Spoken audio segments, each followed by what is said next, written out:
پہل کی ہے اور پاکستان نے اس کا صرف جواب دیا ہے. تو اخلاقی طور پر تو پاکستان کی پوزیشن ہر جگہ بہتر ہے.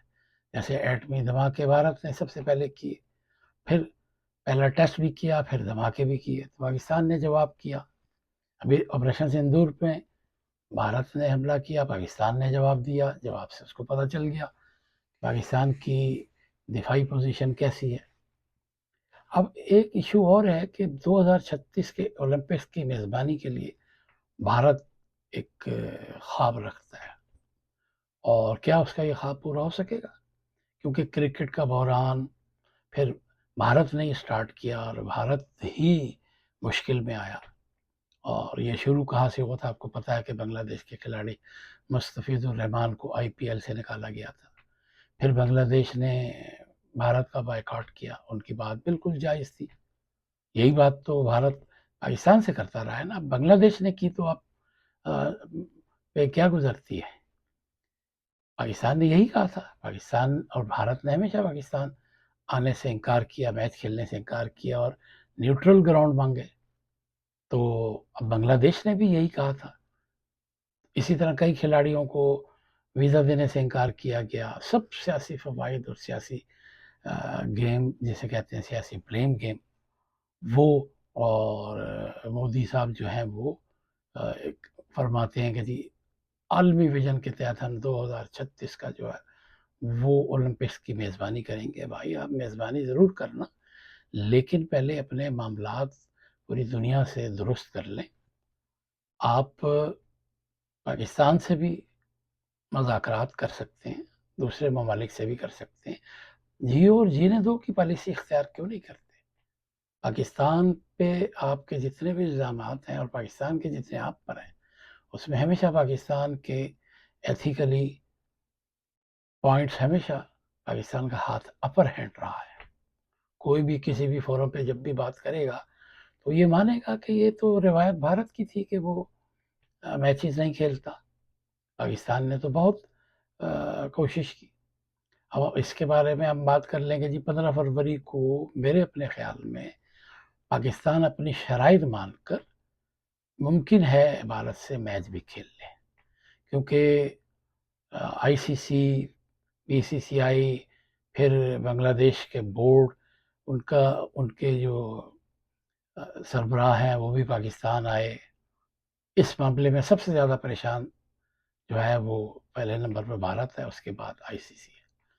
کیونکہ پاکستان نے تو بائیکاٹ نہیں کیا تھا، لیکن بنگلہ دیش نے تو پورے پاکستان اگر چاہتا تو پورے T20 کا بھی بائیکاٹ کر سکتا تھا، لیکن پاکستان نے پھر ایک بہتر فیصلہ کیا کہ ہم نے صرف بھارت سے میچ نہ کھیلنے کا فیصلہ کیا. اور حکمت عملی یہ پاکستان کی بہت شاندار رہی، اسے اپریشیٹ کرنا چاہیے. اور بنگلہ دیش نے بھی ICC کو باور کرایا تھا کہ بھائی بھارت نے ہماری بات نہیں مانی اور ہمارے ساتھ ایسا سلوک کر رہا ہے جیسے ہم اس کے لے پالک ہیں. تو اب بات یہ ہے کہ بھارت کو اپنے کیے کی سزا مل رہی ہے اور بنگلہ دیش جو ہے اس کو نکال دیا گیا، پھر اسکاٹ لینڈ کو شامل کیا گیا. یہ ICC کی بڑی زیادتی تھی. تو پاکستان کو منانے کے لیے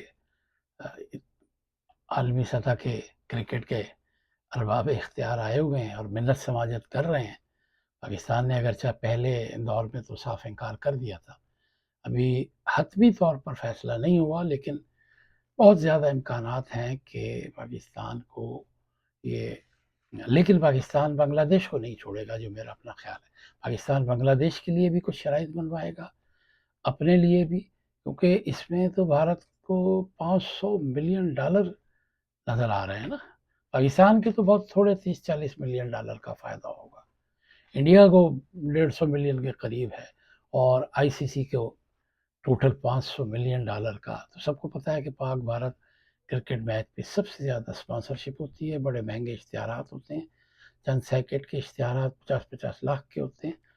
تو یہ ایک بڑا اہم قدم اٹھایا گیا پاکستان کی طرف سے، اور مجھے امید ہے کہ پاکستان اس معاملے کو بھی بہت اچھے طریقے سے ہینڈل کر لے گا. باقی بات کرتے ہیں کہ جو پاکستان کی حکومت نے بے نامی جائیداد کی ٹرانزیکشن، اگر کسی نے گھر خریدا ہوا ہے تو اس کی ایک قسم کی انفارمیشن دینے پہ، یعنی مخبری کرنے پہ کہ فلاں شخص نے اپنا گھر جو ہے وہ کسی ملازم کے نام، کسی ورکر کے نام، کسی اور آدمی کے نام، بے نامی اسے کہتے ہیں، تو یہ ایک بے نامی ادارہ بھی بنایا ہے اسداد بے نامی انیشیٹو کے مطابق۔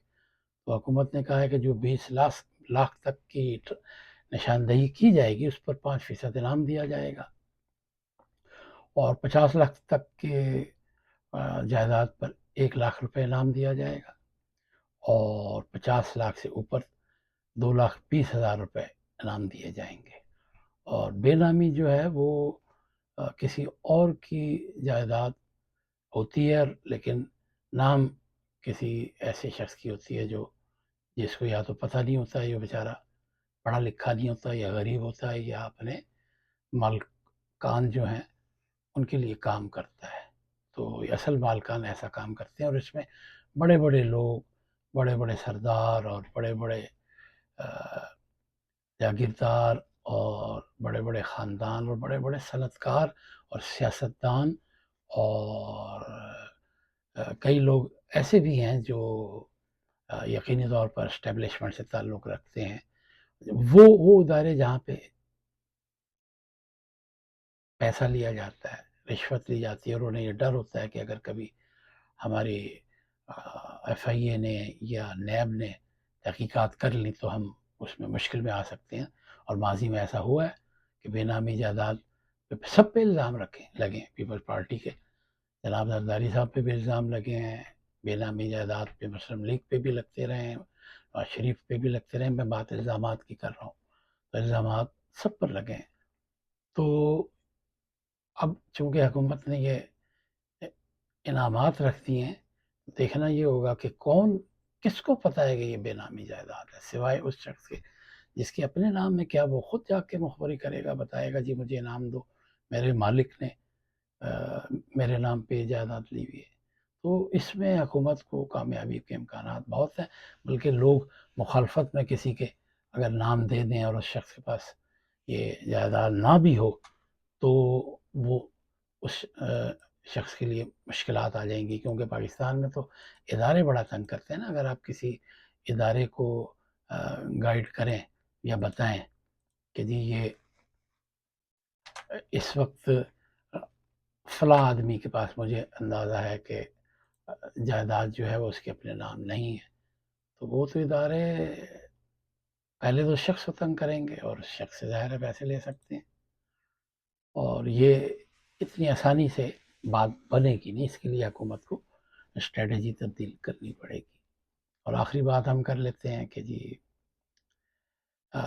بلوچستان میں جو خضدار میں پکنک منانے کے لیے کچھ لوگ گئے ہوئے تھے، ان پر وہی فتنۃ الخوارج جو ہیں انہوں نے فائرنگ کی ہے، اور اس میں ایک شخص ہلاک ہوا ہے پاکستان کا، اس کا تعلق وڈ سے تھا، اور وہ سندھ سے بلوچستان گئے ہوئے تھے، اور یہ شخص ہندو تھا، کوئی کاروباری شخص تھا۔ تو یہ بڑا ظلم ہے اور بہت زیادتی ہے کہ عام انسان جن کا کسی سے کوئی تعلق نہیں ہے اور کوئی ان کی یعنی سوچ نہیں ہے، یا انہوں نے کچھ نہیں کیا، بے موت ان کو مارا جاتا ہے۔ تو یہ حکومت اب بہت تیزی سے جو یہ فتنہ الخوارج ہے ان کو ختم کرنے کے لیے پلاننگ کر رہی ہے، اور کوئٹہ میں اور مختلف علاقوں میں کچھ سیکورٹی کے زون قائم کیے جا رہے ہیں، اور کنکریٹ کی دیواریں بھی بنائی جائیں گی، اور بہت ساری چیزیں کی جا رہی ہیں، وہ ڈسکس ہم نہیں کر سکتے، کیونکہ اس سے ان لوگوں کو فائدہ ہوتا ہے جو منفی سوچ رکھتے ہیں، جن کا کوئی مذہب سے تعلق نہیں ہوتا، اور یہ عام لوگوں کو، عام انسانوں کو مارتے ہیں، اور ان کو کبھی بھی کامیابی حاصل نہیں ہو سکتی۔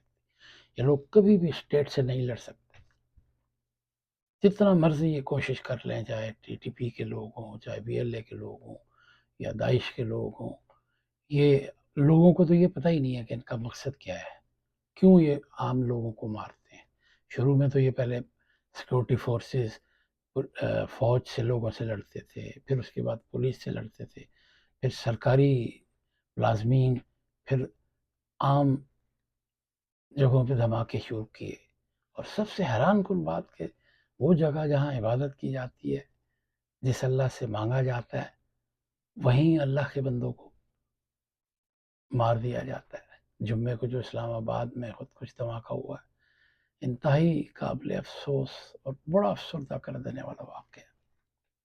بہرحال اس کے ہینڈلر پکڑ لیے گئے ہیں، اب ان کو بڑی سخت ترین سزا دینی چاہیے، اور اس پورے نیٹ ورک کے کم از کم میرے حساب سے ایک علاقے کے مخصوص لوگ ضرور اس میں قابو آئیں گے۔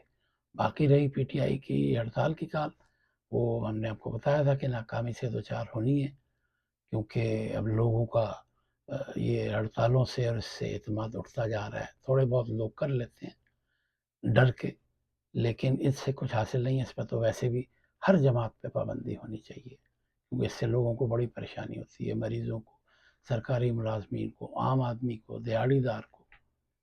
تو مریم اورنگزیب نے کہا ہے کہ جی یہ ہڑتال تو مکمل ناکام ہو گئی ہے، اور 8 فروری جو ہے صرف جلاؤ اور گھیراؤ کی کوشش کرنے والی جو پارٹی ہے اس کو لوگوں نے مسترد کر دیا، اور ہم اگلے سال اس سے بہتر طریقے پر بسنت منائیں گے۔ اور یہ اس دفعہ مریم نواز نے جو بسنت کا اتنا بڑا سٹیپ لیا، اسے لوگوں نے سراہا، اگرچہ اکا دکا کچھ سانحات بھی ہوئے ہیں، لیکن اس میں زیادہ تر لوگوں کا اپنا قصور ہے۔ انہوں نے رولز فالو نہیں کیے، پتنگیں لوٹ رہے ہیں، یا جہاں بجلی کی تاریں اس کے نزدیک ہیں، تو وہ پھر بھی ہمیں افسوس ہے، ایسا نہیں ہونا چاہیے تھا، اور حکومت کو اس کے معاملے پہ اور مزید سختی کرنی چاہیے۔ اور حکومت کے مطابق 14 لاکھ موٹر سائیکلوں پہ جو ہے وہ سیفٹی راڈ لگائے گئے ہیں۔ 14 لاکھ بہت بڑی، وہ اس پہ رقم بھی لگی ہوگی حکومت کی، ظاہر ہے کسی کو کانٹریکٹ بھی دیا گیا ہوگا، انہوں نے یہ راڈ بھی منگوائے ہوں گے، اور کسی کا آئیڈیا بھی ہوگا۔ اور اسی طرح مفت بس سروس، یہ جو لوگ اپریشیٹ کر سکتے ہیں کہ لوگوں کو مفت بس سروس مل گئی، اور ضلعی انتظامیہ کو مریم نواز نے مبارکباد دی ہے، اور لوگوں کو بھی مبارکباد دی ہے کہ انہوں نے رولز کو فالو کیا، اور جو ایس او پیز بنائے گئے تھے اس کے مطابق لوگوں نے بہت حد تک بسنت منائی، اور بڑی تعداد میں سیاستدانوں نے، کچھ سفارتکاروں نے، کچھ سیاسی ورکروں نے، کچھ عہدیداروں نے، کچھ وزراء نے، سب لوگوں نے اس کا بسنت کا انجوائے کیا۔ وہ ٹاپک الگ ہے کہ بسنت کیوں منائی جاتی ہے، کیا ہے، لیکن ظاہر ہے یہ انہوں نے ایک فیصلہ کیا تھا، اور بڑی تعداد میں لوگ جو ہیں وہ اس کے دوسرے پہلو پہ نظر نہیں رکھتے، لوگوں کو اپنا فائدہ نظر آتا ہے تو وہ اسی طرف جاتے ہیں۔